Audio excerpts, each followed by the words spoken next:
Vinh chu kan hathawna kan la mai menga tilai khi kan hathawna ania a chhuat khian ka thawk thin a AC ka check thin a chhuat khianin computer in chuanin khian a chhung chu ani a khianin barcode te ka chhu lut a computer ah chuan ka check a khianin computer ah ka check a a that lo chuanin dah khianin computer kan lo lang veka a rawn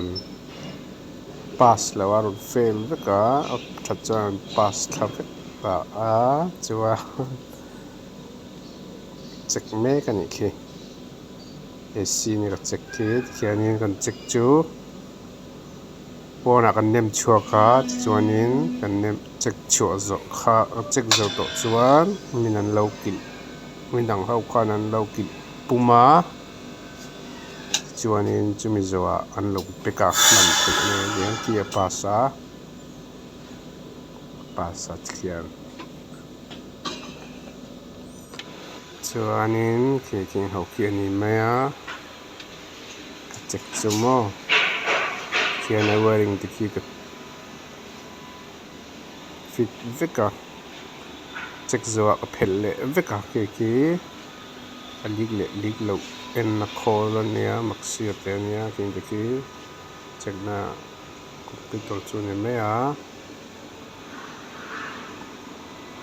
khianin ka zawm veka check zawh ka phel thla leh vek ani chu kan hman em a kan la kual vel mai ani chuan chumi zawh khi check lo kar khi ka fit thin a wiring te khi